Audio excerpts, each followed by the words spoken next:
welcome back. Joshua, we want to hear how you have experienced major depressive disorder. Okay. Well, this is a diagnosis that I had come to terms with after I had left a position working for the school district and started in ministry. And my first full-time ministry job was as a youth pastor, and that's when I started to notice that things weren't right.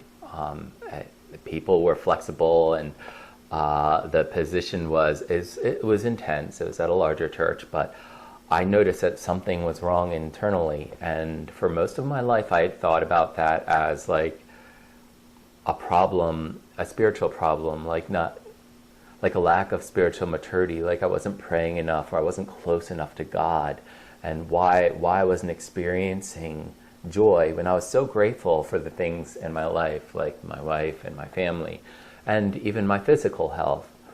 But things were getting worse and worse, to the point where, especially when I started in this full-time ministry job, when there was a little bit less structure, or less of a routine, and more of a challenge for time management and long-term planning, I started to notice myself getting more and more anxious and more desperate to escape. My escape-oriented thinking began with just like thinking I need to quit my job, or I need to, I just would imagine myself just driving until I ran out of gas, and then just running until I ran out of energy and disappearing. I just wanted to disappear. I felt like taking on any responsibility felt like a potential of letdown and disappointment to others, and so that made me feel kind of embarrassed about it. And then on top of that, the fact that it got to the point that I started to wish that my life would end. It's hard to talk about, because it doesn't make sense when it seems like I should be so grateful. When people would tell me, well, you have such a, you have the life that I wish I had, or something like that. That didn't help. It would just make me feel more guilty for feeling the way I did. But it got to the point where every day I would think, I wish I would get hit by a car, or something that would just take me out of the equation, but not dishonorably. I don't want to be a quitter. And I know it's not God's will for me to end my life, and yet I felt like my very existence was a problem. And so depression is for people who struggle with depression, I understand that this is like, you just want relief. It's not like you actually want to die. It's just like you want your consciousness to be relieved of its state of not rightness, a state of conflictedness, or even of pain. So at a physical level, I started to feel more and more things like back pain. I had a panic attack at one point, which is a lot like a kidney stone, curled up in a fetal position, just feeling like I just wanted to die. At a spiritual level, I felt so conflicted, like this is my fault. And mental illness is something that can be rooted in genetic factors or physiological factors that are outside of one's control. And so it's not an individual's fault that they have a mental illness. And yet it feels like you're causing a problem by even talking about it. And why can't you just hold it together? And really, we're human. We are we are a blend of strengths and weaknesses, abilities and disabilities. So I think one of the hardest parts was how isolating it made me feel. It felt like a problem that nobody understood, a problem that caused stress to everyone that I love. And so shame was a big part of that journey for me as well. Mm-hmm.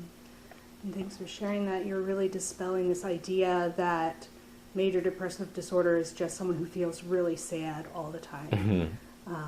Really looking into that, wanting to escape. Nobody mm-hmm. understands that isolating mm-hmm. feeling. And you started touching on this already, and I'm wondering if you can go a little more in depth of what was helpful and what was not helpful as you engaged with others in family, church, community. As we look, from the outside in, what actually helped you and what was not? Yeah, I appreciate that question. Honestly, what was helpful to begin with was even getting a diagnosis, talking to my doctor, telling him the symptoms that I was struggling with, and receiving a diagnosis in a sense gives you a sense of like, okay, like this is something that it's identifying the challenge. It puts it in a kind of a category because it feels like it's everything.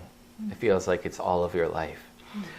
So even knowing that I had depression was a big part of what was helpful for starting the journey of how do I live in response to that. What also was helpful for a significant period of time was a medication that I was taking, and it was helping me to manage my depression for 3 good years of ministry at Sunnyside. Making this a back burner issue that I could maintain, and I continued to see a counselor to talk about this and managing this. But when that medication wasn't working for me anymore, it brought it back to the front burner again, where then work became almost impossible, and relationships became very complicated. And so there needed to be a priority with what I paid attention to at that point. And so what was helpful for me, it's, again, I had to, ministry isn't for people with an ego. It shouldn't be anyway, because in my ego, of course, I want to either be the champion of this thing or I'm the victim, and where I would just rely on the sympathy of others. But the truth is there's a blend of things involved, and I see myself more as a pilgrim, more as a journeyer through this, where this is something that doesn't have complete control over my life, but it's not something I can master through, determination and wisdom. So it's not helpful. I think Googling symptoms can lead you down long rabbit trails and make things feel completely... for a while, I wondered if I had Alzheimer's disease, early onset or something. I was at that point of just disillusionment and inability to think clearly. But one of the best pieces of advice I ever received from a mentor, he said, don't let what you can't do stop you from doing what you can do. And for me, I carried that and had to learn that because I wanted to either push harder or give up. And the easy yoke, the light burden of Jesus, I believe, is taking what God does provide and using it well, managing it in light of what you can't and what you don't have. And so for me, there are things that helped, like just journaling, talking to a counselor, exercising regularly. These are things that were within my sphere of influence, things that I could manage, and what led towards progress in my life. Talking about it was necessary, and of course in relationship to the church, what was most helpful, I believe, was transparency. I didn't have the answers. I didn't know how we were going to get through this together. All I could say is, this is what I'm experiencing. I'm talking to a doctor. I'm talking to a psychiatrist. He's recommending a medication. I'm trying a medication. This medication isn't working well. We're trying another one. This one's not working well. And then I was prescribed a treatment called TMS, which stands for transcranial magnetic stimulation, a 10-week process. It was 36 sessions of something like an MRI that stimulates a region of the brain they believe is responsible for major depressive disorder. And that took place after Sunnyside had released me, with some severance that allowed that to happen, provided for us during that time. And so that treatment was helpful, but it wasn't a magic bullet. I'm still working on this. I'm still on this journey, and we've seen progress on it, but there's no light switch. You can't just turn it off. You can't just make it go away. It's something that affects me at a physical level and shapes a lot of the challenges that I face in the long term.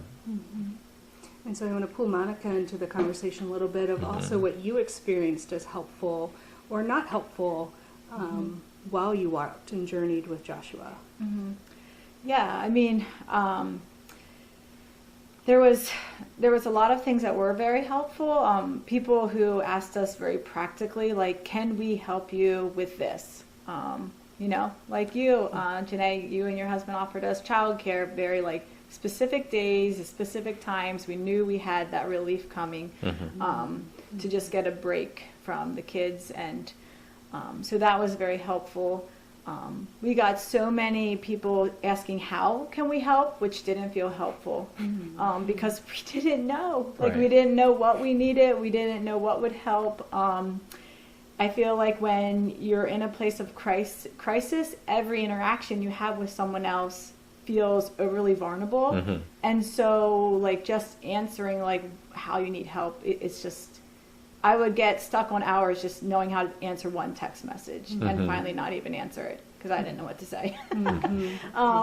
And so just, very practical offers felt like the most helpful. Where all you had to think of was yes or no. Exactly. Exactly. Sunnyside walking with us financially was very helpful. Like not having to worry about like the bills or anything like that. Like that relieved a huge amount of the stress. And just knowing that we were cared for like that are some of the first things that come to my mind. And thank you for sharing. It's very helpful for people who maybe have not walked with someone before, not knowing, right? Oh, how can I help is not helpful. Sharing wisdom of just pray more, right, is not helpful. So those are really insightful pieces to impart to others as they try and journey with others. So we welcome you back to the conversation as we continue on.